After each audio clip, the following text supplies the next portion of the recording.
Yo les Jones, aujourd'hui avec ma tête d'officier SS, je vais vous parler des nazis. Et aussi de la mafia napolitaine. Nazi, mafia, le combo gagnant, comme une bonne bière devant un match de foot. Les amis, je vais vous révéler aujourd'hui l'histoire de la création du Fanta Logique. C'est ça, c'est à n'y rien comprendre, même en y réfléchissant bien. Allons en décembre 1941. L'air sent bon les premières tombées de neige, l'arrivée de Noël et le cyclone B. Décembre 1941, les États-Unis entrent enfin dans la Seconde Guerre mondiale et, première mesure, bam, ça attaque sévère, ils arrêtent d'exporter en Allemagne le sirop secret du Coca-Cola. Quand il a entendu ça, je peux vous dire, Hitler, il était très fâché. Quand je m'énerve, je me mets dans des états dingues, je suis méconnaissable. Alors conséquence, la branche allemande de Coca-Cola n'a plus rien à produire.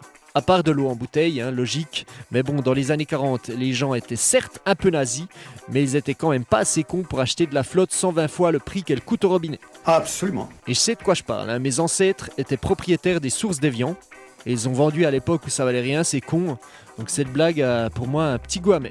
What did you expect?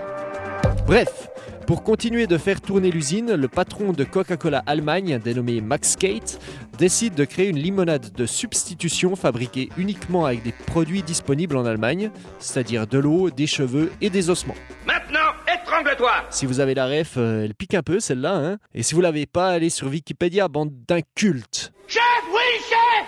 Plus sérieusement, il a mélangé de l'eau, des restes de pommes utilisés pour faire du cidre, des restes de lactosérum des productions de fromage et un peu de saccharine. Ah, c'est goûtu, hein.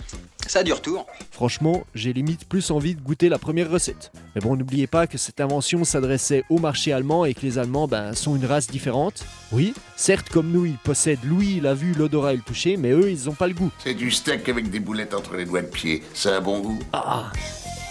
Il n'empêche, c'est ainsi que le Fanta est né, ça a été un énorme succès commercial. Par exemple, chaque maman germanique ajoutait une bouteille de Fanta au casse-croûte de son bambin lorsqu'il allait s'amuser avec ses petits copains aux jeunesses hitlériennes. Bien sûr, aujourd'hui, j'ai des regrets. Et il paraît que les Allemands appréciaient également ce Fanta pour parfumer les soupes et les bouillons. Ouais, là aussi la gastronomie allemande c'est déjà particulier à la base, alors imaginez en temps de guerre. Je fais un régime à base de Wish la reine. Contrairement à d'autres patrons, Max Kate, lui, il a jamais adhéré au parti nazi. Bon point pour lui, pas mal on peut dire. Je suis l'homme le plus classe du monde, bande de cons. Par contre, Coca-Cola Allemagne a sponsorisé les Jeux Olympiques de Berlin et a clamé haut et fort qu'il n'était pas une entreprise juive. Genre, t'es pas encarté au Front National, mais le parrain de ton fils, c'est Jean-Marie Le Pen.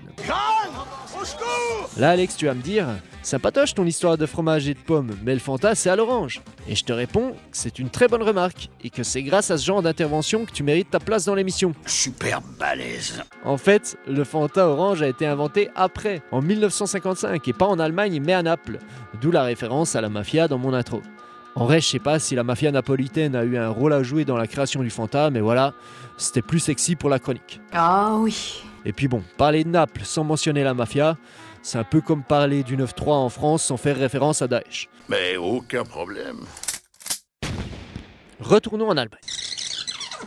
En 2015, pour les 75 ans de sa création, Fanta a lancé une campagne publicitaire dans laquelle il mettait en avant, je cite, « le bon vieux temps où a été créé le Fanta ». Ah, ce bon vieux temps des années 40 où on pouvait taquiner les youpins et mettre des tatanes aux Polacs. Je suis vache, mais je suis réglo. Ce qui est sûr, et je vais conclure là-dessus, c'est que pour Coca-Cola, comme pour Bayer, Porsche ou même le français Renault, années 40 ou pas, le temps est toujours bon pour le business.